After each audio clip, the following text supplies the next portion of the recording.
പിതാവിനും പുത്രനും പരിശുദ്ധാത്മാവിനും സ്തുതി, ആദിയിലെ പോലെ ഇപ്പോഴും എപ്പോഴും എന്നേക്കും ആമേൻ. കർത്താവായ ദൈവമേ, സ്വർഗീയ പിതാവേ, അനുഗ്രഹിക്കപ്പെട്ട ഒരു ദിനം കൂടി ഞങ്ങൾക്ക് ദാനമായി തന്ന കൃപയെ ഓർത്തു നന്ദി പറയുന്നപ്പാ. ഈശോപ്പാ, പ്രഭാതം മുതൽ രാത്രിയുടെ യാമം വരെ കർത്താവിൻ്റെ കരുതലിൽ ഞങ്ങളെ ഓരോരുത്തരെയും നടത്തിയതിനായി നന്ദി പറയുന്നു നാഥാ. ഇന്ന് ഞങ്ങൾക്ക് ആവശ്യമായതൊക്കെയും തന്ന് അനുഗ്രഹിച്ച ആ വലിയ കൃപയെ ഓർത്തു നന്ദി പറയുന്നപ്പാ. സ്തോത്രം ചെയ്യുന്ന കർത്താവേ, അങ്ങയോട് കൂടുതൽ കൂടുതൽ ചേരുവാൻ തരുന്ന ആ വലിയ കൃപയ്ക്കായി നന്ദിയോടുകൂടി സ്തുതിക്കുന്നപ്പാ. സ്തോത്രം ചെയ്യുന്നു.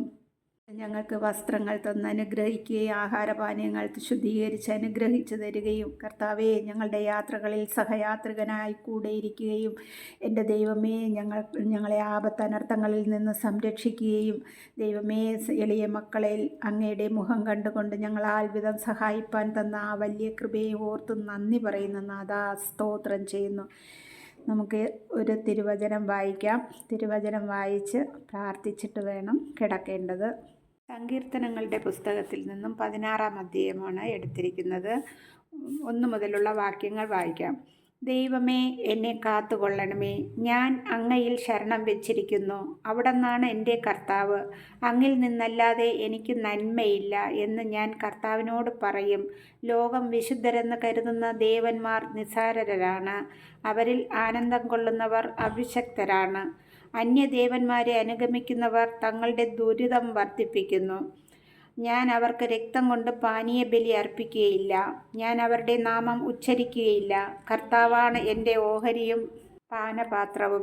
എൻ്റെ ഭാഗധേയം അവിടുത്തെ കരങ്ങളിലാണ്. അഭികാമ്യമായ ദാനമാണ് എനിക്ക് അളന്നു കിട്ടിയിരിക്കുന്നത്.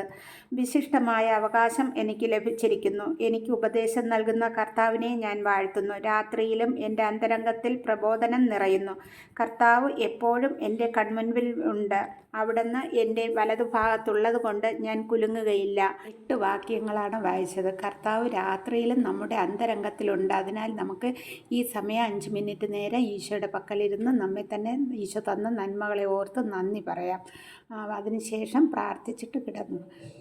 കർത്താവായ യേശുവേ, സ്വർഗീയ രാജാവേ, ഞങ്ങളിതാ ഉറങ്ങാൻ പോകുന്നപ്പാ. ഞങ്ങൾ ഉറങ്ങുമ്പോൾ അവിടുത്തെ ദൂതഗണങ്ങളെ കൊണ്ട് കോട്ട കെട്ടണമേ. ഒരു അന്ധകാര ശക്തികളോ പൈശാചിക ശക്തികളോ ഒരു ദുഷ്ടന്മാരോ ഒരു വിഷജന്തുക്കളോ ഒരു പ്രാണികളോ ഒരു കള്ളന്മാരോ ഞങ്ങളെയോ ഞങ്ങളുടെ ഭവനത്തിലോ കടന്നുകൂടുവാനോ ഉപദ്രവിപ്പാനോ ഇടയാക്കാതെ വണ്ണം അവിടുന്ന് കരുതുമാറാകണമേ. ആമേൻ.